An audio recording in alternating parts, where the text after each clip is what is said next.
답답한 흐름을 이어가던 영주권 문호가 소폭 진전됐습니다.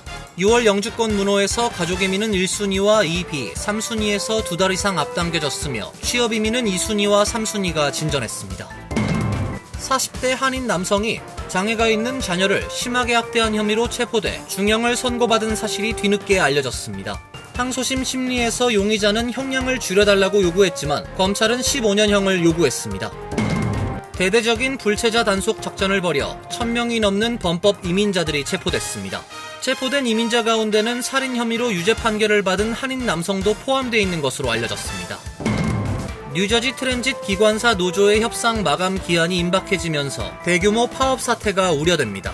파업이 시행되면 매일 뉴욕과 뉴저지를 오가는 35만 명의 통근자들이 큰 불편을 겪게 될 것으로 예상됩니다. 국무부가 미국인들의 북한 여행 금지를 다시 연장했습니다. 지난 2017년 이후 9년째 이어지고 있습니다. 트럼프 대통령이 북한과의 외교 재개에 대한 관심을 나타내고 있어 상황 변화가 주목됩니다. 이상은 오늘의 주요 뉴스입니다. 시청자 여러분 안녕하십니까? KBN 뉴스입니다. 도널드 트럼프 행정부 출범을 전후해 답답한 흐름을 이어가던 영주권 문호가 소폭 진전됐습니다.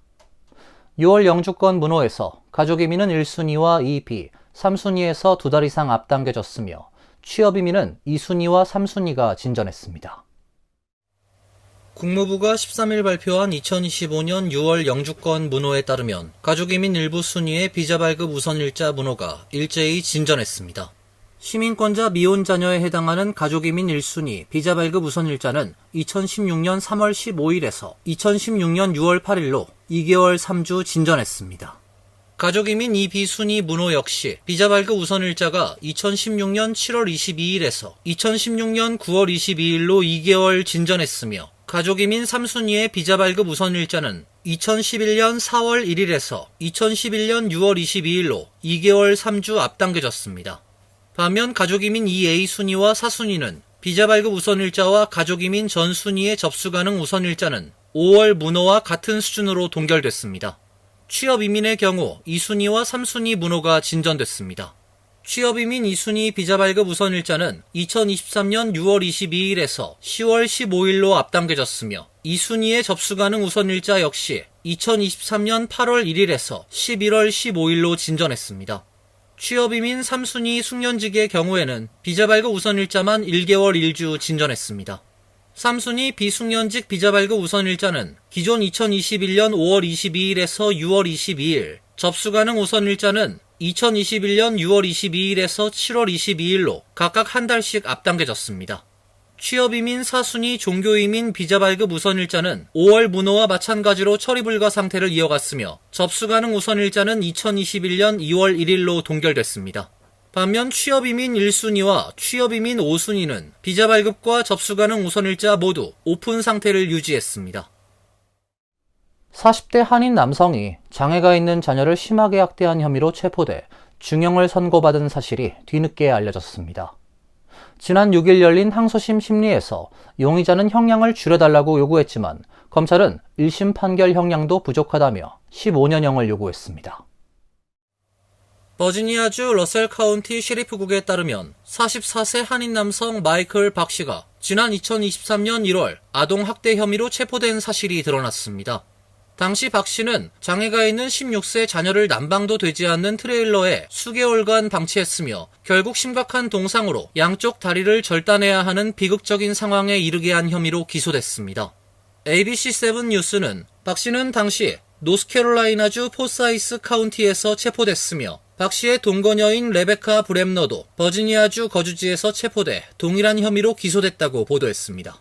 박 씨는 지난해 1월 러셀 카운티 법원에서 열린 재판에서 아동학대 및 방치, 심각한 부상 유발 등의 혐의로 유죄 판결을 받았으며 3개월 뒤 법원은 박 씨에게 11년 징역형을 선고했고 박 씨의 동거녀에게도 동일한 혐의가 적용됐습니다. 법원 자료에 따르면 박 씨는 자녀에 대한 기본적인 생존 요구도 충족시키지 않았으며 이로 인해 피해 아동은 영구적인 장애를 겪게 된 것으로 드러났습니다. 교도소에 수감된 박 씨는 항소했으며 지난 6일 열린 항소심에서 변호사는 형량에 대한 조정이 필요하다고 주장했으나 검사는 기존 11년형도 부족하다며 최대 15년형을 선고해달라고 요청했습니다. IC가 대대적인 불체자 단속 작전을 벌여 지난 일주일여 동안 1000명이 넘는 범법 이민자들을 체포한 것으로 나타났습니다. 체포된 이민자 가운데는 살인 혐의로 유죄 판결을 받은 전력이 있는 한인 남성도 포함되어 있는 것으로 알려졌습니다. 이민세관 단속국은 지난 4에서 10일 사이 LA 지역과 인근 도시에서 이뤄진 공공안전 강화를 위한 불체자 단속에서 총 239명을 검거했다고 밝혔습니다. 검거된 불법 체류자들은 주로 엘살바도르, 멕시코, 베트남 출신으로 이들은 중폭행, 마약, 미성년자 강간 등의 범죄 전력이 있는 이민자들입니다. 이번 단속 작전에서 과거 유죄 판결을 받은 전력이 있는 한인 남성도 체포된 것으로 나타났습니다. IC에 체포된 52세 한인 성 박 씨는 과거 살인 혐의로 유죄 판결을 받았던 전력이 있는 것으로 알려졌습니다. 이번 작전은 IC 산하 단속 추방팀을 비롯한 연방수사국, 마약 단속국, 주류 담배 화기 및 폭발물 단속국, 연방 마샬 등이 공동으로 진행했습니다. IC 측은 LA와 주변 도시에서 위험한 범죄자들을 검거했다며 불법 체류 중인 범죄자들은 세관국경보호국이 운영하는 애플리케이션을 이용해 즉시 자진 출국하라고 경고했습니다. 현재 IC는 전국적으로 불체자 단속 활동을 시행 중입니다. IC에 따르면 이달 초 LA 외에도 휴스턴에서 528명, 워싱턴 DC 189명, 솔트레이크 시리 52명 등을 체포했습니다. LA에서 검거된 숫자까지 합치면 일주일 새 1000명 이상의 중범죄 전력 불법 체류자가 체포됐습니다. 정부가 불체자 추방 작전을 추진하면서 2살 배기 아이가 부모와 생이별하는 상황이 발생해 논란이 되고 있습니다. 그동안 보호시설과 위탁 가정에서 생활하던 아이가 어제 가족과 다시 만났습니다. 베네수엘라 정부는 어제 항공편으로 2살 된 마이켈리스 에스피노사를 무사히 카라카스로 데려왔다고 관영 언론을 통해 밝혔습니다. 대통령 영부인과 정부 강요들은 직접 공항에 나가 미국에서 추방된 다른 이민자 200여 명과 함께 온 에스피노사를 맞이했습니다. 카베오 장관은 이번 상황을 구출이라고 표현하면서 미국 정부에 의해 납치된 에스피노사가 베네수엘라 정부의 노력 덕분에 고국으로 돌아왔다고 주장했습니다. AP통신에 따르면 2살 아이 에스피노사는 1년 전 부모와 함께 멕시코 국경을 넘어 미국으로 들어왔습니다. 아이 아버지는 불체자로 체포된 지난 3월 엘살바도르 테러범 수용센터에 수감됐으며 아이의 어머니 역시 마약 밀매와 성매매 모집책 등의 혐의로 체포돼 지난달 말 베네수엘라로 추방됐습니다. 미국에 혼자 남겨진 아이는 그동안 보호시설과 위탁가정 등에 머무르다 어제 엄마와 재회했습니다. 주요 대학에서 교수와 연구원들의 비자 취소로 인한 구금 추방이 이어지고 있는 가운데 이번엔 개구리 배아 샘플을 들여오려던 러시아 출신 하버드대 연구원이 밀수 혐의로 재판에 넘겨졌습니다. 뉴욕타임스에 따르면 검찰은 14일 31세 러시아 출신 과학자 크세니아 페트로바를 밀수 혐의로 형사 기소했습니다. 검찰은 고소장에서 페트로바가 미세 원심분리기 개구리 배아를 포함한 신고되지 않은 생물학적 표본을 부정적이고 고의적으로 들여왔다고 주장했습니다. 페트로바의 변호사는 이번 기소에 대해 그녀를 범죄자처럼 보이게 해 추방하려는 의도라고 비난했습니다. 밀수 혐의에 대한 형사 재판에서 유죄 판결을 받을 경우 최대 20년의 징역형 또는 최대 25만 달러의 벌금형에 처해질 수 있습니다. 페트로바는 러시아 국적의 생물학자로 하버드 대학교에서 노화 관련 연구를 진행하고 있습니다. 지난 2월 프랑스 방문 중 얻은 개구리 배아 샘플을 미국으로 반입하려다가 보스턴 로건 국제공항에서 체포됐습니다. 페트로바는 개구리 배아가 화학적으로 고정돼 무생물 상태이기 때문에 신고하지 않았다고 주장했습니다. CBP는 즉석에서 페트로바의 비자를 취소했고 결국 루이지애나의 한 구금시설로 이송됐습니다. 페트로바는 미 세관의 구금 및 비자 취소가 부당하다며 미국 정부를 상대로 소송을 제기한 상태입니다. 뉴저지 트랜짓 기관사 노조의 협상 마감 기한이 임박해지면서 대규모 파업 사태가 우려되고 있습니다. 만약 파업이 시행되면 매일 뉴욕과 뉴저지를 오가는 35만 명의 통근자들이 큰 불편을 겪게 될 것으로 예상됩니다. 뉴저지 트랜짓 기관사 노조가 내일부터 파업에 돌입할 가능성이 커지고 있습니다. 만약 파업이 시행되면 지난 1983년 이후 40여 년 만에 대규모 철도 중단 사태가 발생하게 됩니다. 노조의 핵심 요구사항은 임금 인상입니다. 기관사 노조는 평균 연봉을 현행 11만 3천 달러에서 17만 달러 수준으로 인상할 것을 요구하고 있으나 NJ 트랜짓 측은 이미 평균 연봉이 13만 5천 달러에 달하고 최고 연봉은 20만 달러에 달한다며 과도한 요구라고 반박하고 있습니다. 협상은 국가중재위원회의 중재하에 진행 중이지만 아직 구체적인 합의는 나오지 않았습니다. 노조가 파업에 돌입할 경우 NJ트랜짓은 시코커스 정션, PNC뱅크 아트센터, 해밀턴역, 우드브리지몰 등 4곳에서 대체 버스를 운행하겠다고 밝혔지만 전체 철도 이용객의 20%만 수용이 가능해 대규모 교통혼란이 불가피할 전망입니다. 뉴저지주와 맨해튼을 잇는 패스트트레인 열차와 뉴욕시 페리는 정상 운행되지만 혼잡이 예상됩니다. 노사 양측은 오늘 밤까지 협상을 이어갈 것으로 보여 파업을 앞두고 극적인 타결도 기대됩니다. 필머피 뉴저지 주지사는 파업 방지를 위해 모든 수단을 검토 중이라고 밝혔습니다.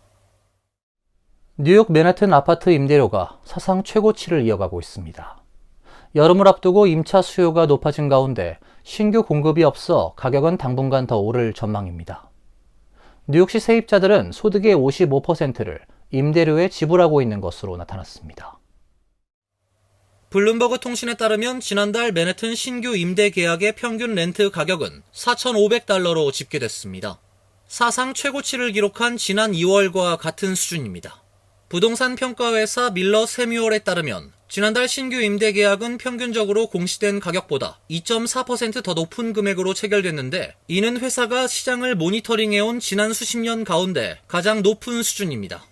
심지어 전체 거래의 약 26%는 입찰 경쟁 끝에 성사됐습니다. 주택을 구하려는 임차인이 급증하면서 사상 최고 수준의 렌트를 지불하는데도 경쟁을 해야 하는 상황입니다. 블룸버그는 이 같은 지표가 맨해튼 임대 시장에 심각한 압박을 보여준다고 짚었습니다. 경기 불확실성이 커진 가운데에서도 공급 대비 수요가 폭증하면서 임대료가 천정부지로 치솟고 있다는 것입니다.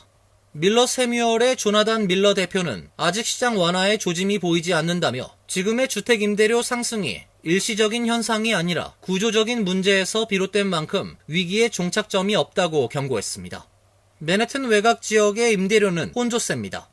아스토리아와 롱아일랜드 시리를 포함한 퀸즈 북서부에서는 평균 임대료가 연간 9.4% 올라 $3,550를 기록했으며 브루클린의 평균 임대료는 $3,600로 1년 전과 동일한 수준을 이어가고 있습니다. 한편 뉴욕시의 세입자들은 가구 소득의 절반 이상을 임대료에 지출하고 있는 것으로 나타났습니다. 금융정보업체 월렛허브가 발표한 도시 임대료 순위에 따르면 뉴욕시 거주자는 평균적으로 가구 소득의 54.5%를 렌트로 지출하고 있어 아예 순위에서 제외됐습니다. 일반적으로 권장되는 임대료 비율인 30%를 크게 초과하는 수치입니다. 국무부가 미국인들의 북한 여행 금지를 다시 연장했습니다. 북한 여행 금지령은 지난 2017년 이후 9년째 이어지고 있는데요. 트럼프 대통령이 북한과의 외교 재개에 대한 관심을 나타내고 있어 상황 변화가 주목됩니다. 국무부는 어제 북한에 대한 여행 제한은 추가 연장 또는 철회가 이루어지지 않는 한 2026년 8월 31일까지 유효하다고 밝혔습니다. 북한 여행 금지 연장은 마코 루비오 국무장관이 지난달 21일 서명했으며 9월 1일부터 발효됩니다. 국무부는 미국 시민과 국민의 신체적 안전에 대한 긴박한 위험을 구성하는 체포 및 장기 구금의 심각한 위험이 계속 존재한다고 판단했다고 밝혔습니다. 여행금지 연장 조치에 따라 미국 여권 소지자는 국무부의 특별 승인을 받지 않는 한 북한 여행을 할 수 없습니다. 특별한 승인은 일반적으로 인도주의적 목적이나 언론 보도 등 제한적인 상황에서만 부여됩니다. 북한 여행 금지는 대학생 오토 원비어가 북한 여행 도중 억류됐다가 2017년 6월 혼수 상태로 돌아온 직후 사망하자 그해 9월 1일 처음 시행됐으며 매년 1년씩 갱신됐습니다. 한편 북한은 지난 2월 13일 외국인 관광객을 받아들였다가 3주 만에 다시 금지했습니다. NK뉴스는 북한은 지난주 봄철 국제무역 박람회에 참가할 예정인 외국인의 비자를 취소했는데 여기에는 러시아 참가자도 포함됐다고 전했습니다. 이어서 간추린 소식입니다. 국무부는 12일 북한과 쿠바, 이란, 시리아, 베네수엘라 등을 5개 국가를 테러 방지 노력에 완전히 협력하지 않는 대테러 비협력국으로 분류했다고 발표했습니다. 쿠바는 지난해 명단에서 빠졌지만 올해 다시 포함됐습니다.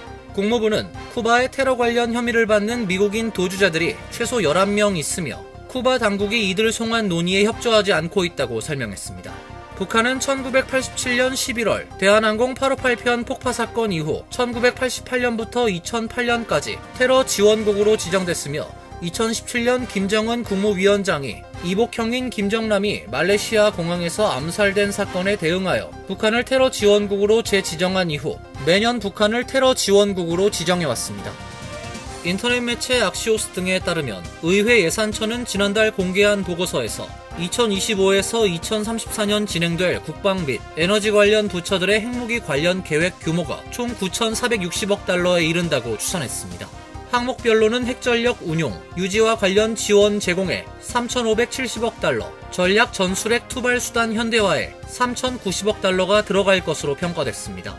또 핵무기 연구시설 및 장비 현대화에 720억 달러, 지휘 통제, 통신, 조기경보 체제 현대화에 790억 달러가 소요될 것이라고 덧붙였습니다.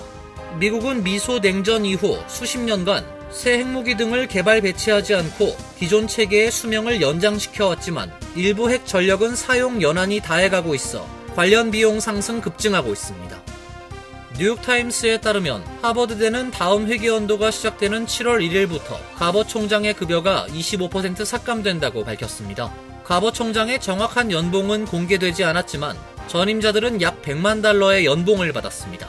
행정부는 총 26억 달러에 달하는 연방정부의 연구자금 지원을 중단했으며 가버 총장의 연봉 삭감 조치는 최근 하버드대의 재정적 타격과 관련한 고통 분담 차원으로 보입니다. 하버드대의 종신교수 9명은 자발적으로 급여 10% 삭감을 학교 측에 제안하기도 했습니다.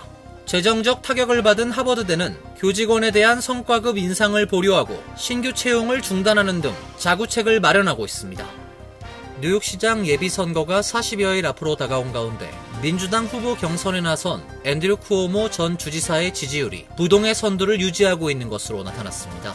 마리스트 칼리지가 어제 발표한 여론조사 결과에 따르면 민주당 유권자들의 쿠오모 전 주지사에 대한 지지율은 37%로 압도적 1위를 기록했습니다. 뉴욕시 5개 보로 가운데 브롱스가 50%로 가장 높았고 퀸즈와 스태튼 아일랜드가 각각 48%, 맨하탄 32%, 브루클린 25%로 뒤를 이었습니다. 지지율 2위는 조란 맘다니 뉴욕주 하원 의원으로 18%를 기록했으며 3위는 9%를 기록한 아드리안 아담스 뉴욕시 의회 의장, 4위는 8%의 브래드 랜더 뉴욕시 감사원장 순이었습니다. 환율과 증권 소식입니다.